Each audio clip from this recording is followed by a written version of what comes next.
Palos de la Frontera vuelve a ser el epicentro de la historia. En esta ocasión celebra su 21ª jornada de historia sobre el descubrimiento de América.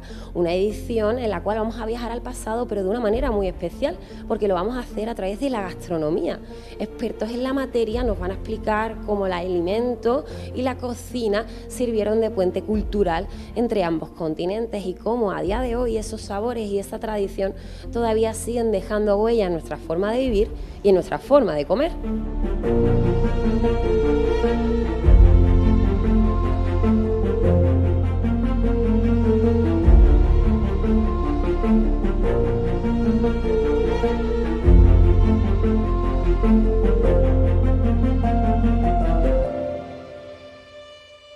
Eduardo García, director de la jornada, 21 años ya de historia. Qué importante es saber de dónde venimos. Pues sí, 21 años ya, empezamos en el año 2005, afortunadamente, continuidad absoluta, incluso los años de la pandemia, emitimos las jornadas online, hicimos ediciones virtuales y sí que es verdad que la historia es muy importante porque nos ayuda a conocer cómo somos actualmente, de dónde venimos y a planificar nuestro futuro y a comprender nuestro presente, sin duda. Pasado, presente y futuro. Exacto.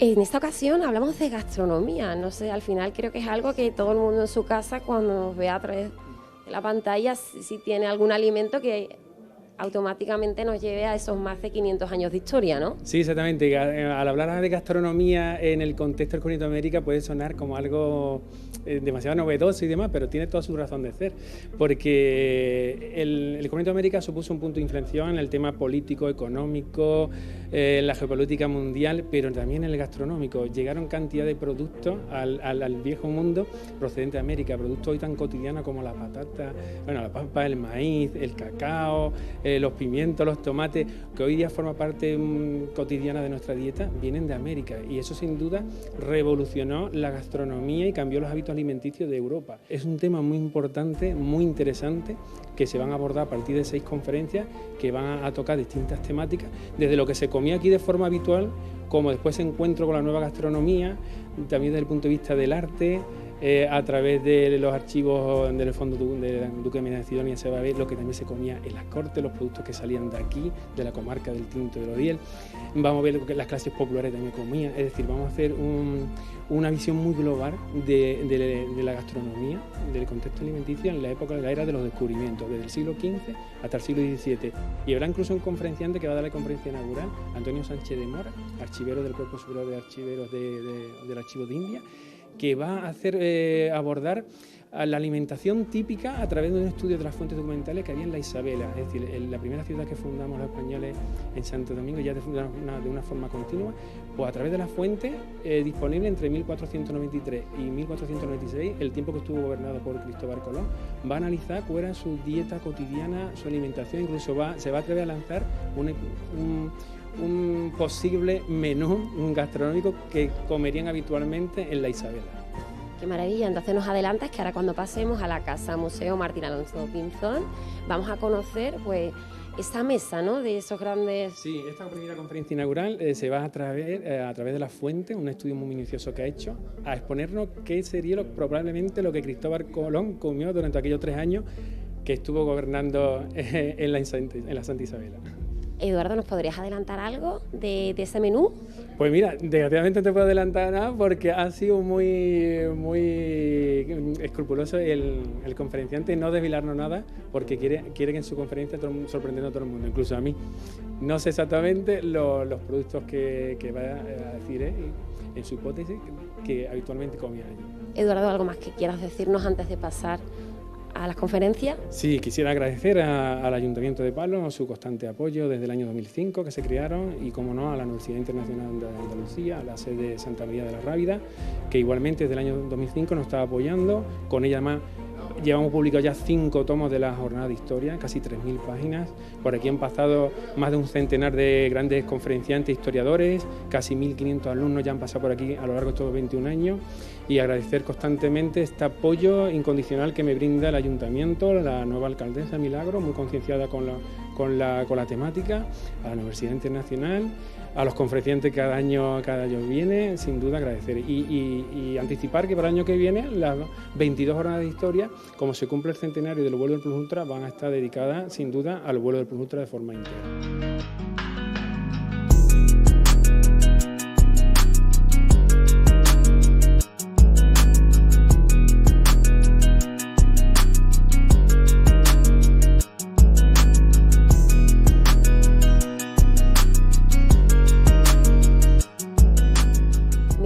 Alcaldesa de Palos de la Frontera, inauguras esta jornada. Nos gustaría saber qué se siente, porque estamos en una tierra que nos cambió la vida a todos y tú eres su representante en primera persona, ¿no?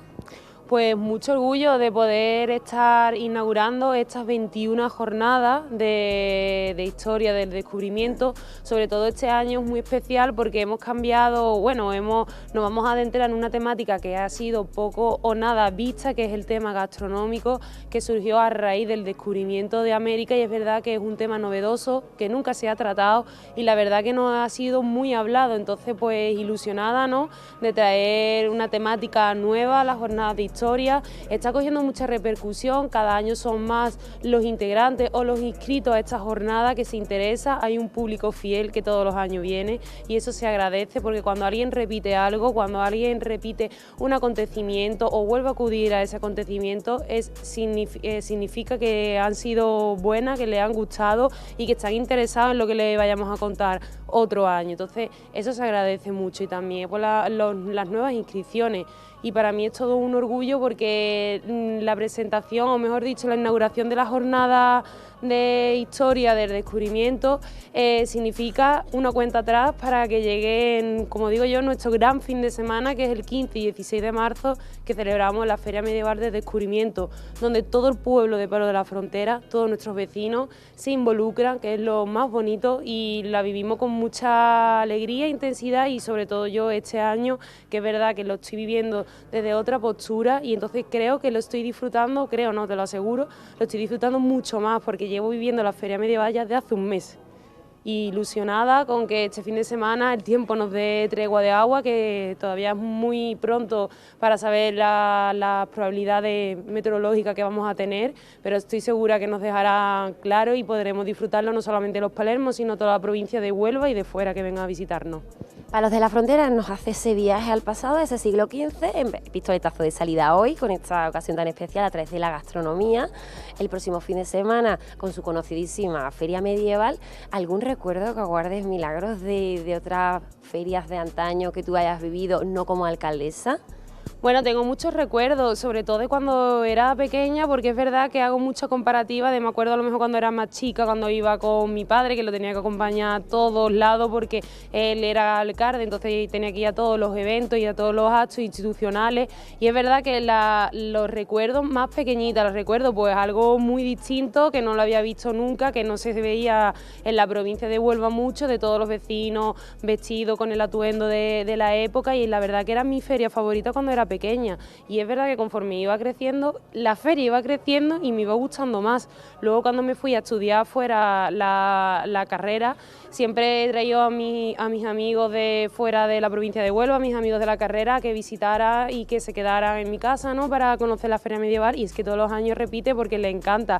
Es algo distinto, algo que no se ve, y sobre todo lo más importante, como me dicen ellos, cómo un pueblo puede organizar un evento de tanta envergadura en el cual todos los vecinos son personajes de la historia y son personajes que están participando activamente en la Feria Medieval, y eso es muy bonito, de poder ir parándote puesto a puesto, tener puesto de un familiar, de un amigo, de un familiar de un amigo tuyo, y es que todo el pueblo de Palos de la Frontera estamos como al servicio de los visitantes, al servicio de los turistas, y eso es muy bonito, y sobre todo es eso, el ambiente que se crea y la unión que se crea entre los vecinos. Entonces podríamos decir que invitamos a todo el mundo el próximo fin de semana, días 15 y 16 de marzo, a la Feria Medieval, ¿no? Espectáculo, música, torneo, siglo XV y sobre todo una gran aventura, ¿no? Sí, yo desde aquí hago una invitación a todo el mundo de la provincia de Huelva, de Andalucía y de España, que cada vez son también más los que vienen de de otras comunidades autónomas. Les invito a que pasen este 15 y 16 de marzo en Palos de la Frontera, que se adentren en nuestra historia, que viva nuestra cultura, que viva nuestra historia y sobre todo que conozca nuestra gastronomía y todo lo que tiene el pueblo de Palos para ofrecerle. Que nos acompañen y que disfruten de todos los espectáculos que tenemos y de todas las exposiciones y eventos culturales. Muchísimas gracias.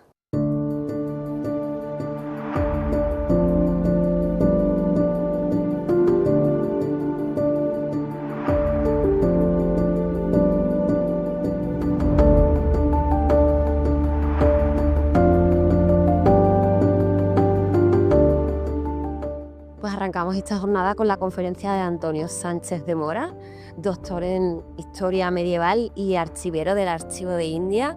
Bueno, la conferencia tiene un título un tanto atractivo, ¿no? Una cena con el almirante, con la corte de Cristóbal Colón. Llévanos a esa mesa. Bueno, eso es lo que he pretendido. He querido invitar o sugerir a todos los que estaban en la conferencia y a todo el auditorio a imaginarse esa casa del almirante, esa noche o ese atardecer, esa cena y ese posible banquete. El siguiente paso hubiera sido ya el poder tener el plato delante. Pero al mismo tiempo no quiero engañar, no es una fantasía. Lo que he hecho es una labor de investigación histórica concienzuda a través de la documentación, a través de las crónicas, analizar todas las referencias que hay para intentar averiguar qué había disponible, qué alimentos eran los que estaban en esos momentos, en esa fecha que yo he elegido en la ciudad de la Isabela, que es esa primera ciudad fundada y con cierta permanencia, y a partir de esos alimentos plantear esa cena.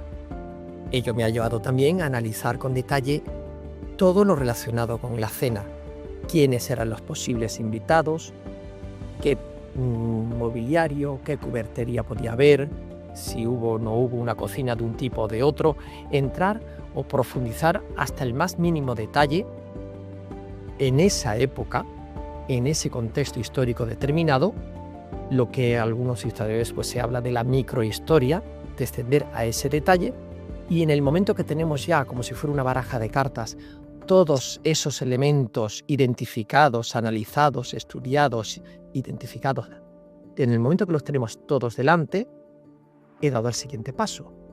La gastronomía. Disculpa, ¿qué había en esos platos?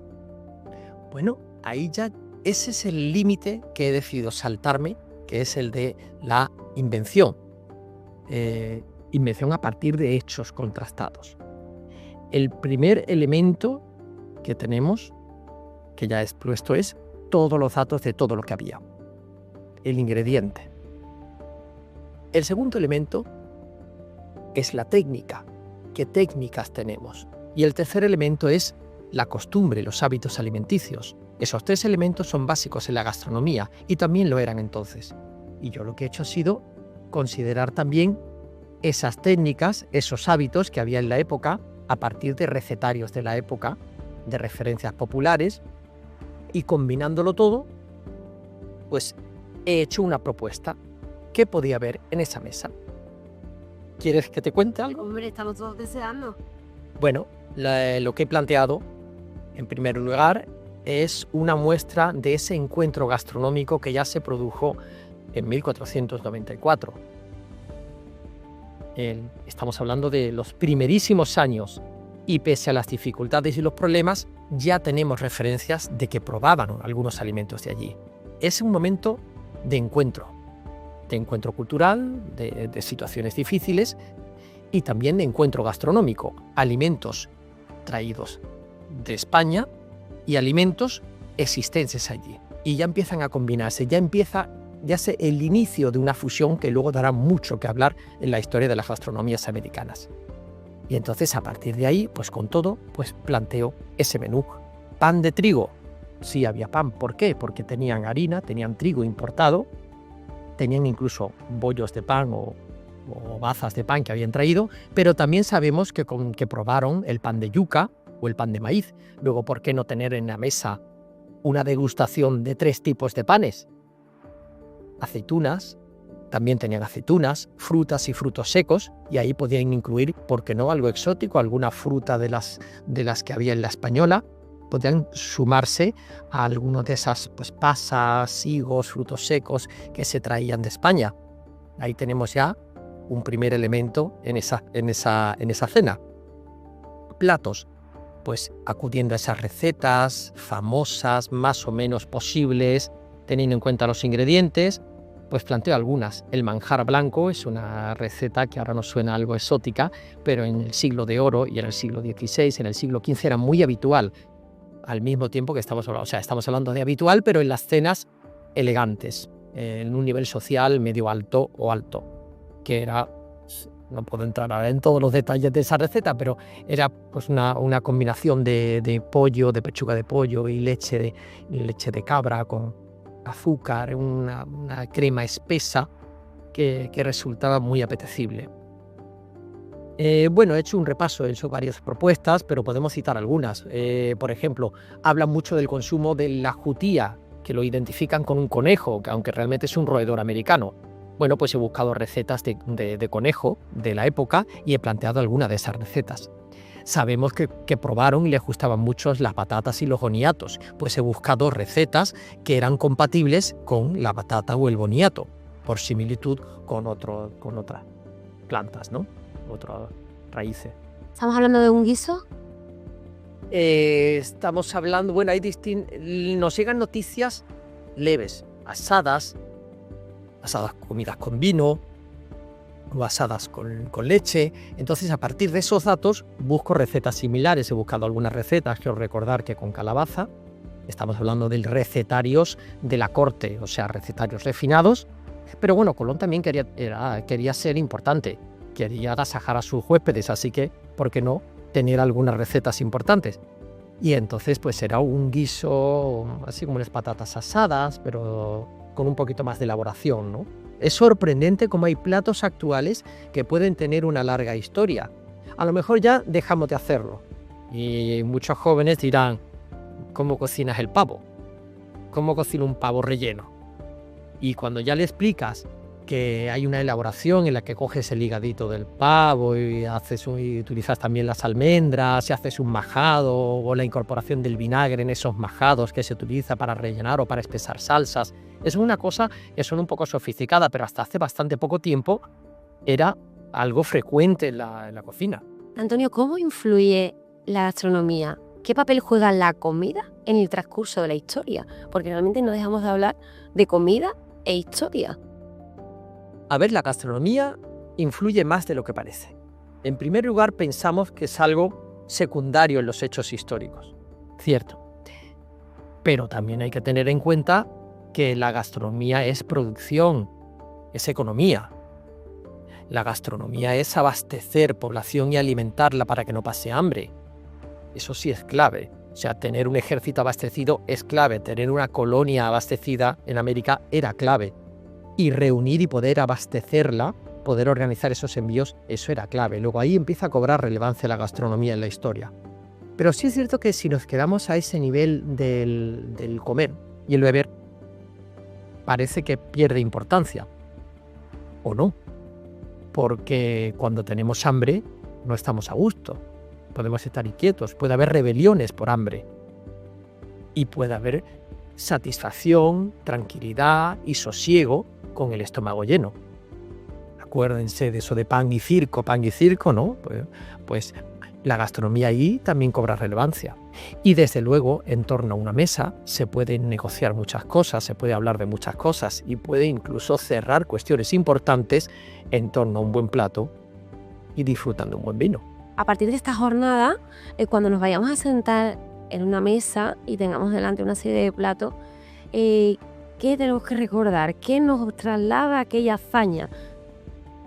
Pues a mí lo que me parece sugerente de estas jornadas, de mi intervención y todas las demás, es el que todos caigamos en la cuenta de la historia que hay detrás de un plato, de cualquier plato que tengamos delante. Un plato de garbanzos, tan sencillo y tan normal, tiene una larga historia detrás. A mí lo que me gustaría es que después de estas jornadas cuando llegamos a hablar de cazón, nos demos cuenta de que también se comía cazón entonces, que hubo que comprar cazón, que se secaba el cazón, que se envió cazón, que estaban esperando el cazón para poder comer ese pescado, que el cazón se compró en palos, pues vamos a decirlo también, igual que el vino se pudo traer de otros sitios, de distintos pueblos de la provincia de Sevilla y de la provincia de Huelva, o del vinagre, son ingredientes habituales. Los mismos que disfrutamos nosotros ahora existían ya hace 500 años. Y lo mismo que estamos probando nosotros ahora, el sabor que estamos, esa sensación que tenemos nosotros ahora, también la vivió alguien entonces. Y ese disfrute con algún guiso determinado es que nos gusta, también se experimentó entonces. Esos platos tienen mucha historia detrás, en su elaboración, en las técnicas, en los ingredientes. Comemos un potaje con chorizo y con calabaza y no caemos en la cuenta que para hacer el chorizo hay que incorporar pimentón, que es el ají que se trajo de América y que encontró Cristóbal Colón, y que hoy he hablado de las primeras referencias al consumo de ají.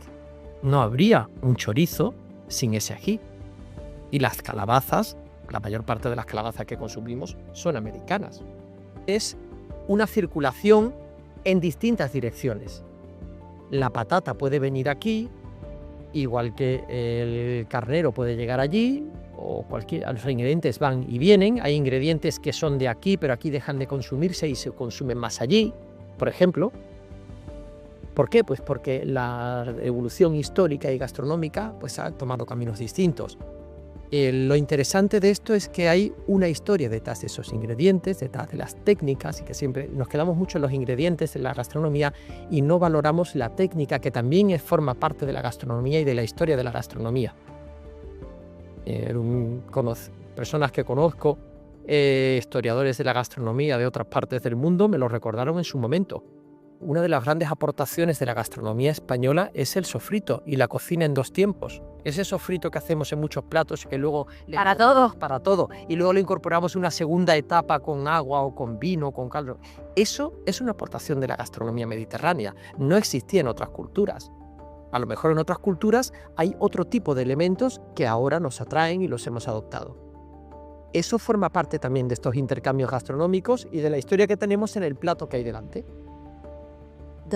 Doctor en historia medieval, aparte de la gastronomía, de los productos, de los alimentos, los rituales, es decir, a la hora de sentarnos en una mesa, ¿también hubo algún intercambio? Eso es más complejo, porque los mismos rituales en la mesa, hoy creo que también se está hablando ahora mismo, o se va a hablar entre hoy y mañana de estas cuestiones, también evolucionan a lo largo del tiempo. Y hay un momento en el que lo español deja de ser español y es hispano, y que nadie se moleste por lo que digo. Hay un momento en el que muchos territorios americanos no es que pertenecieran a España, es que todos formábamos parte de algo y todos compartíamos. Me quedo en lo gastronómico, en lo demás no entro. Pero me llama mucho la atención encontrarnos con platos, con recetas, con tradiciones gastronómicas en América o incluso en Asia, que recuerdan más a la cocina española del siglo de oro que la cocina actual española. Y a lo mejor ahora nosotros nos hemos quedado en unas técnicas determinadas, en unos sabores determinados, y en otros sitios de otra parte del mundo han mantenido esos elementos, incluso esas fórmulas en torno a la mesa. Acordémonos de lo que cuesta hoy en día sentarse en familia a la mesa y pensemos que eso es también parte del ritual, no del ritual sofisticado, del ritual de todos los días. Y a lo mejor ese ritual de sentarse todos juntos a la mesa en esa familia se está manteniendo en otros sitios y nosotros lo estamos perdiendo. Antonio, antes de continuar con la jornada, para un cierre, para recoger, ¿qué te gustaría que no olvidáramos de tu ponencia, de la jornada de hoy? Pues... ¿Cómo recordamos todo lo que nos has contado hoy aquí? ¿Cómo lo recordamos? Bueno, que Cristóbal Colón, como todos los que le acompañaron, disfrutaron en algún momento de la comida, de la buena comida, de la buena bebida. También sufrieron y pasaron hambre, pero en el momento que pudieron, pues disfrutaron. Ellos disfrutaron como disfrutamos nosotros. Y lo que yo he pretendido es intentar transmitir qué es lo que ellos comieron a través de este juego, de este acercamiento a esta cena ideal, que no hay ninguna referencia de que hubiera esta cena, lo he dicho, pero era perfectamente posible, porque todas las cartas para esta baraja y este juego estaban encima de la mesa.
Juan Cartaya Baños es doctor en Historia Moderna.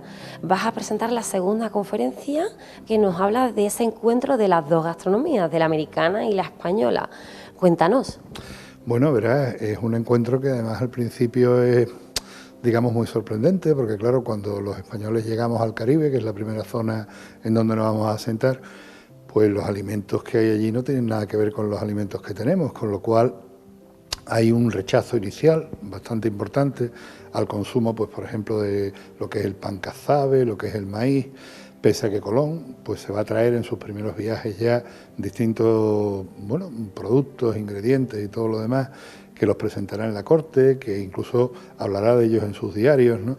Y de hecho es curioso porque los propios reyes católicos conciertan a través de Fonseca, que es el obispo de Badajoz, pues van a concertar un contrato con unos, en este caso son unos aperadores, unos agricultores de Jerez de la Frontera, para ver la manera de poder sembrar en el Caribe los productos que se comían aquí, es decir, el trigo, etcétera, ¿no? Todo lo demás. A partir de ahí, claro, pues es un encuentro que inicialmente es casi como un choque, ¿no? Una de las grandes quejas de los primeros habitantes del Caribe era que morían de hambre, porque decían que no tenían bastimentos. Claro, el haber intentado también aclimatar los productos de Castilla, que es una tierra seca, al Caribe, que es una tierra tropical, pues es un fracaso tremendo. Luego es cierto que poco a poco los productos americanos van llegando a Europa. Y bueno, irán llegando ya, pero más bien tardíamente. Es decir, ahí tenemos, por ejemplo, el testimonio de Andrea Navajero, que es un embajador italiano, que cuenta cómo él probó, por ejemplo, la piña, la probó en Sevilla durante la boda del emperador.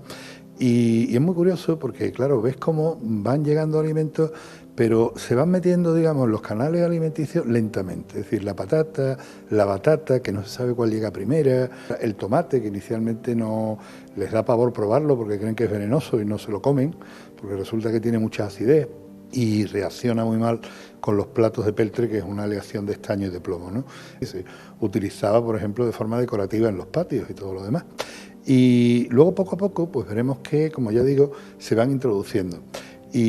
Pero de forma es sorprendentemente tardía. Es decir, por ejemplo, la primera receta que tenemos que afecta al tomate es una receta del siglo XVIII de un libro que se llama El arte de repostería de Juan de la Mata. O sea que estamos hablando de mediados del siglo XVIII. Se nos abre un canal que luego va a transmitir todos estos productos a Europa.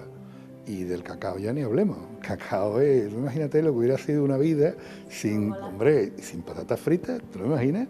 Y sin macarrones con tomate, tremendo. Pues el cacao es una revolución, o sea, el cacao vuelve loco a todo el mundo. Tú te fijas que, por ejemplo, una imagen que yo luego voy a poner en la charla que daré, es una imagen de la duquesa de Béjar, un cuadro de Sánchez Coello, atribuido a Sánchez Coello, en el que la duquesa, que tiene 5 o 6 años, una niña, está tomando chocolate de un barro, igual que la infanta Margarita, por ejemplo, lo está haciendo en las Meninas de Velázquez. O sea que imagínate, ¿no? Entonces realmente el encuentro tiene lugar en el siglo XV, pero no es hasta 3 siglos después, por así decir, que no se consagra realmente la unión de esas dos gastronomías, ¿no? Por recoger todo lo que nos ha aportado. Bueno, hace un momento estaban hablando en la presentación, pues por ejemplo el gazpacho sin tomate. Es que el gazpacho se tomaba sin tomate y no se tomó con tomate hasta el siglo XIX. O sea, ya muy entrado el siglo XIX es cuando se le echa el tomate al gazpacho. Tú te lees, por ejemplo, el Covarrubias, que es un diccionario de autoridades del siglo XVII, y el Covarrubias te dice que el gazpacho es una mezcla tal, de distintas, con ajo, con pan, ¿no? Tiene algunos de los ingredientes, pero el tomate no está, porque en aquel momento el tomate no se contempla como un producto de consumo. Y ya si hablas, por ejemplo, pues fíjate tú, del aguacate, que ahora mismo es la perdición, ¿no? Prácticamente podríamos decir, pues el aguacate tampoco es un producto que en aquella época siquiera se pudiera consumir en España, porque era un producto muy perecedero, entonces no podía viajar en las naves, y no llegaba, se comía en Indias, pero aquí no se comía. De acuerdo. Aparte de doctor en Historia Moderna, eres profesor en la Escuela de Hostelería de Sevilla.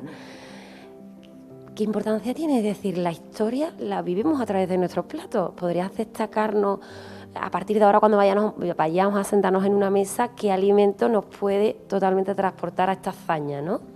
Bueno, es muy curioso porque, verás, yo siempre les explico a mis alumnos, la cocina es casi como una especie de una estratigrafía, es como una lasaña, en cierto modo, ¿no? El paso del tiempo lo que ha ido haciendo es ir sumando y luego también ir modificando, moderando en función de los gustos y de las necesidades de cada momento, ¿no? Por ejemplo, la cocina que existe en España durante el descubrimiento es una cocina muy singular porque utiliza una serie de ingredientes que luego se van a perder completamente, van a desaparecer y no se van a retomar hasta mucho más tarde. Un ejemplo, el aceite, que hoy en día es fundamental, ¿verdad? Es clave. El aceite no se consume en ese momento, no se consume por lo menos en la gran mayoría de las recetas de cocina. ¿Por qué? Porque es un alimento que normalmente toman los judíos, toman los moriscos y se guisa o se fríe con grasa animal, es decir, grasa de cerdo, grasa de vaca, ¿vale? Manteca animal, ¿no? Luego, por ejemplo, se utilizaba muchísimo el jengibre, que eso hoy en día pues ha vuelto a retomarse, o se utilizaba muchísimo el cilantro, que durante mucho tiempo también se olvidó después y ahora se ha vuelto a retomar. O sea, en realidad es una evolución continuada, ¿no? A mí me hace mucha gracia porque hay muchos platos que son fusiones de culturas, ¿no? Pues mira, tú ves por ejemplo la alboronía. La alboronía es un guiso de calabaza que está presente ya desde muy antiguo, es decir, ya en la cocina almohade ya aparece, el par de recetarios almohades que existen pues para el siglo XIII, ya aparece esa alboronía. Si tuvieras que definir un plato que refleje la unión de esas dos gastronomías, ¿qué plato sería? De ese estoy hablando precisamente, de la alboronía. ¿Por qué? Porque resulta que la alboronía, que inicialmente, por supuesto, no lleva ni tomate, ni lleva patata, ni nada que se le parezca, ahora ya se le incorpora también tomate, patata. Es decir, que lo que estamos haciendo es mestizar. Estamos mestizando alimentos. Y luego, pues, alimentos que antes, por ejemplo, pues eran para dárselo a los cerdos, el caso del maíz, por ejemplo, pues hoy en día es un alimento cotidiano también. Juan, si después de esta jornada tan interesante, seguramente a todos nos va a surgir ese interés por ponernos manos a la obra, la cocina, seguramente se nos va abierto el apetito. Si tuviéramos que elaborar un menú de antaño, de aquella época, dinos cómo sería. Bueno, verás, lo primero que nos llamaría la atención es que comeríamos al revés, ¿vale? Porque lo primero es que se empieza por la fruta. Con lo cual es muy curioso porque hay un libro, que es el libro de guisado, Manjares y Potajes, de Ruperto de Nola. Ruperto de Nola era un cocinero siciliano que cocinó para los duques de Calabria. Y ese libro fue un bestseller, se editó muchas veces. Entonces, el libro de Ruperto de Nola te dice, por ejemplo, que para empezar se puede comer, por ejemplo, unos higos a la francesa. Los higos a la francesa son higos estofados en almíbar. Es decir, son unos higos en almíbar cocinados en la propia agua con azúcar, de forma que, además, como dice la receta, de forma que se estofen allí. Luego, bueno, ¿qué podíamos hacer? Pues podíamos hacer casi de todo. Por ejemplo, pensar también que los alimentos frescos no eran fáciles de conseguir y eran muy caros. Entonces, habitualmente se utilizaban mucho las salazones, porque eran muy baratas. Las salazones más rebajadas, limpias, se le echaba. A partir de ahí se podía construir cualquier cosa. Por ejemplo, hay también en el mismo libro de Ruperto de Nola, hay también un guiso de carne que se utiliza también para quitarle ese sabor salado. Por ejemplo, se va a utilizar el agraz. El agraz es zumo de lima, que se le echa al guiso para quitarle el exceso de sabor salado y para darle un sabor fuerte, algo que nosotros hoy en día estamos acostumbrados, pero en aquella época era muy sorprendente, ¿no? Y de todo, porque tú tienes también que pensar que el concepto de menú que nosotros tenemos hoy en día, primero, segundo, postre, es un concepto muy moderno. Antes no existía. Antes existían los principios, los medios, los segundos, lo que hiciera falta. Y era más bien casi más un menú de degustación que otra cosa. Era una sucesión de platos y tú ibas cogiendo pues pequeños pellizcos de los platos e ibas probando. Entonces, igual que esto, pues bueno, muchísimos platos más, las berenjenas a la morisca, por ejemplo, que antes te comentaba el uso del aceite o no aceite. En este caso, en este plato, se utiliza el aceite porque las berenjenas son a la morisca. Se están haciendo, en realidad es, para entendernos, unas berenjenas gratinadas, porque también se utiliza mucho el huevo, se utiliza mucho el queso, muchísimo el queso que normalmente suele venir de Aragón, un queso pues fresco pero fuerte. ¿Estaríamos hablando de la primera transformación cultural de la gastronomía a raíz del descubrimiento de América? Bueno, la primera transformación realmente no es con el descubrimiento, es anterior, es el momento de la aparición de las cocinas nacionales. Es decir, las cocinas nacionales empiezan a aparecer con las naciones y las naciones empiezan a aparecer en el Renacimiento, en realidad, ¿no? Entonces, por ejemplo, pues ya en el siglo XV se establece una cocina del norte de Italia, Suiza, Austria, Alemania. Luego hay otra cocina inglesa, hay una cocina española que tiene muchísima influencia italiana, porque, claro, digamos que la mayor cantidad de libros de cocina, por ejemplo, que se escriben en España en la Edad Media, se escriben en la Corona de Aragón y fundamentalmente en Cataluña. ¿Por qué? Porque resulta que la Corona de Aragón tiene unos territorios, unas posesiones en Italia, y en Italia hay también una cocina realmente potente, y esa cocina italiana influye enormemente en la cocina aragonesa y de ahí a la cocina española. Juan Cartaya Baños, que es el segundo ponente de la jornada del día de hoy, nos acabas de explicar la importancia de los fogones en la historia y sobre todo creo que nos ha abierto el apetito a todos de cara a la tercera ponencia con todo lo que nos has contado. Muchísimas gracias. Muchísimas gracias a vosotros.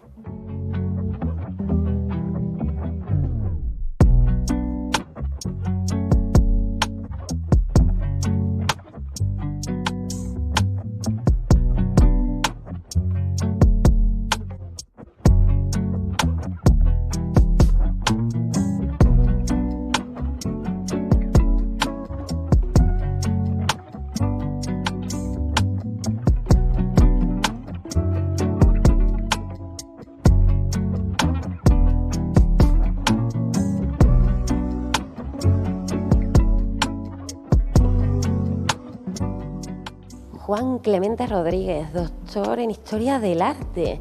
Cierras el día de hoy hablando de arte y gastronomía, también dos mundos totalmente diferentes. ¿Cómo se unen? Bien, buenas tardes. Bueno, la verdad es que más que hablar de arte, lo que vamos a intentar explicar en el aula va a ser como, de algún modo, ese mundo que aparece nuevo al calor de la conquista, el encuentro de dos tradiciones culinarias realmente muy diferentes, genera una nueva realidad que está en los orígenes del mundo globalizado en el que vivimos, y cómo todo eso se ha visto reflejado a través de las imágenes. ¿Qué nos cuentan las imágenes acerca de los alimentos, de cómo se produjeron, cómo se manipulaban y luego puestos en la mesa cómo se compartían, ¿no? Desde esa perspectiva nos planteamos también quiénes producen esas imágenes y con qué propósito, ¿no? Así que, bueno, hablaremos de ciertas imágenes que tienen una cierta lectura política, otras que nacen y se desarrollan en un contexto eminentemente científico, ¿no? Y finalmente hablaremos de la imagen religiosa, que tendrá una presencia muy importante en este relato, ¿no? ¿Quieres destacar alguna imagen que refleje muy bien ese intercambio de gastronomía?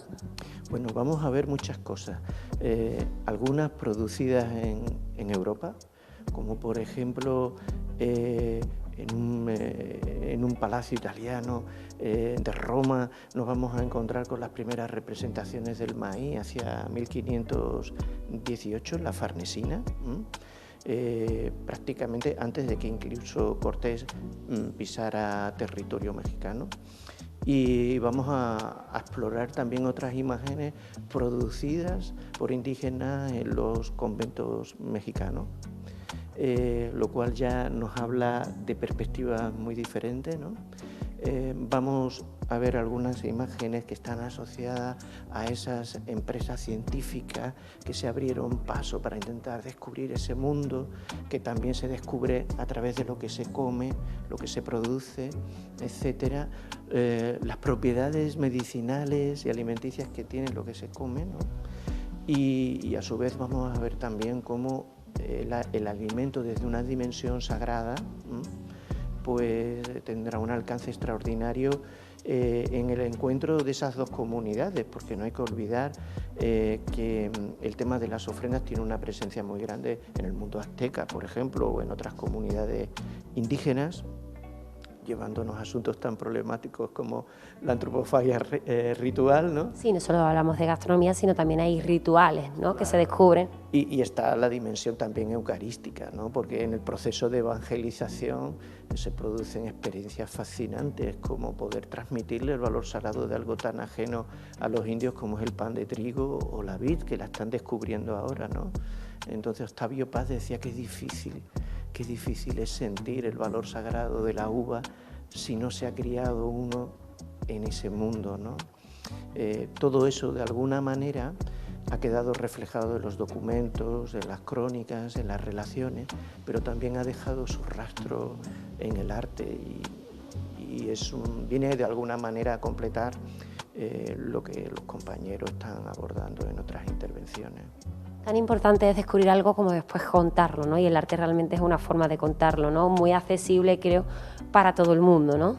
Sí, efectivamente. De hecho, hay expresiones que son muy eruditas, surgen en contextos, digamos que muy elitistas, y hay otras representaciones que nacen ya con la voluntad, en un mundo en que existe ya la imprenta, de propagarse. De hecho, algunas de estas imágenes de carácter político tienen un fin propagandístico y algunos incluso de los códices que se están produciendo, como en Tlatelolco, en México, con la participación de pintores indígenas, como lo que propició el Códice Florentino que propició Bernardino de Sahagún, pues está intentando recoger las tradiciones de los mexicas para que los propios predicadores puedan de alguna manera hacer accesible eso, comprenderlo primero y poder mantener un diálogo con esas comunidades, ¿no? Por lo tanto, funcionaban como herramientas que se concebían ya como portadoras de un lenguaje muy asequible. Hablamos de arte, entiendo también que en aquel momento no solo se servía comida, ¿no? También se exhibía, ¿no? Hablamos de esos banquetes, de aquellas cortes, ¿no? ¿Qué influencia? ¿Eso está muy influenciado por el arte?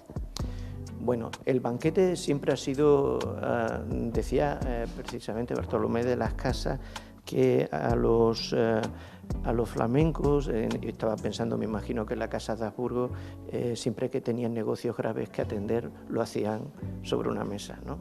La mesa realmente, la mesa es un lugar de encuentro donde podemos hallar una fraternidad entre iguales, igual que también una expresión de sometimiento y jerarquía. Todo eso se manifiesta en la mesa, y tenemos imágenes, por supuesto, de banquetes, ¿no?, que son muy reveladoras desde las perspectivas diferentes que se plantean. Pero para ciertos momentos, entre el siglo XVI y el XVIII, incluso tenemos documentación muy jugosa acerca de los víveres que se enviaban a los virreyes, las cuberterías y ciertos ceremoniales que se producían en sus entornos, claro. De acuerdo. Vamos a trasladarnos al pasado. Si fuéramos en alguno de esos barcos de las calaveras y tuviéramos que y vemos un bodegón, ¿qué llevaría ese bodegón?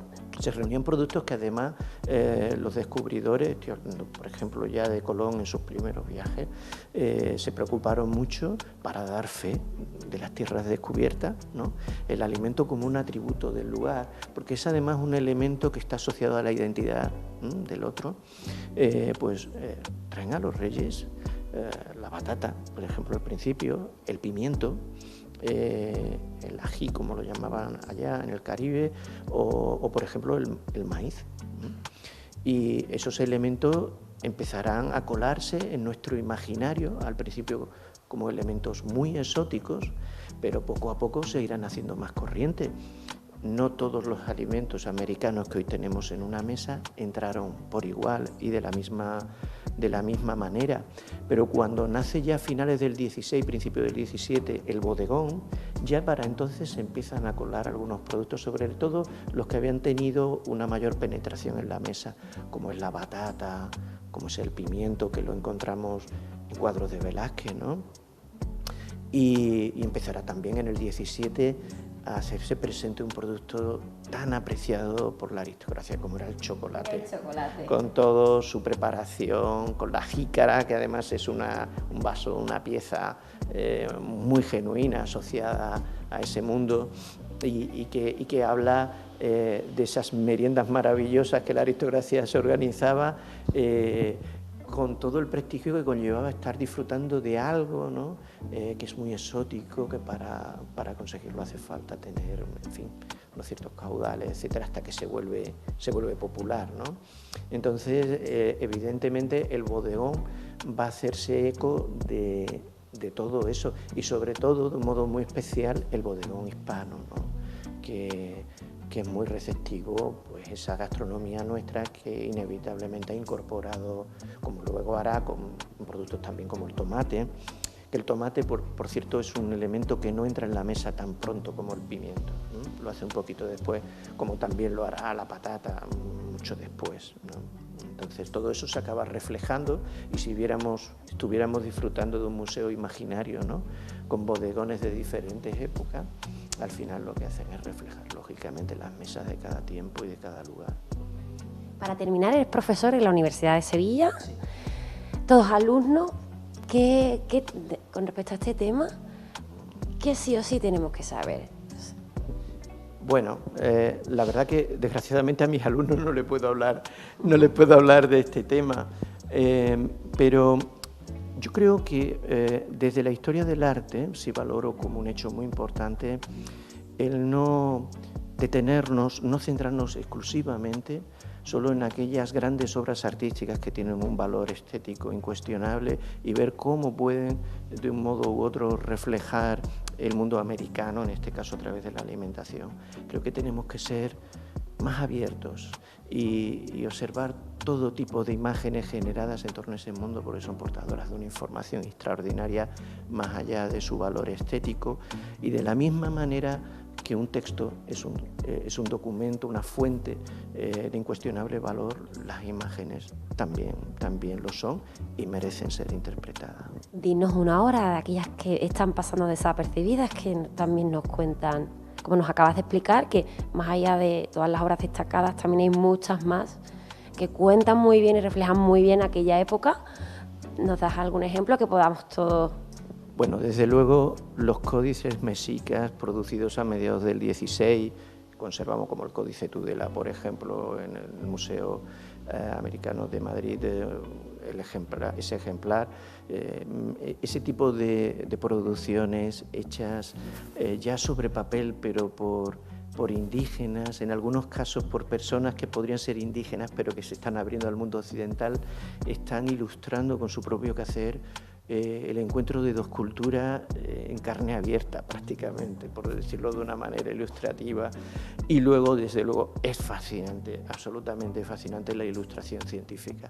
Desgraciadamente no nos han llegado muchos materiales del 16, pero será una aventura que se irá ampliando, y del siglo XVIII, por ejemplo, tenemos de todas las expediciones que se organizaron de la mano de Celestino Muti, de Malaspina, miles de imágenes que se encuentran en el Jardín Botánico de Madrid, ¿no?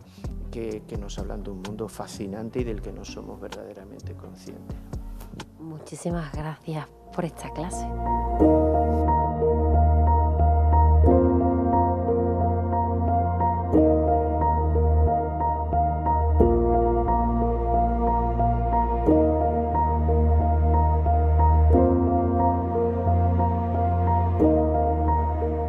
Pues hasta aquí esta tarde de historia, de descubrimiento, de platos y sabores que podremos llevárnoslos a la boca el próximo fin de semana, porque el municipio Palermo acoge su feria medieval sobre el descubrimiento de América.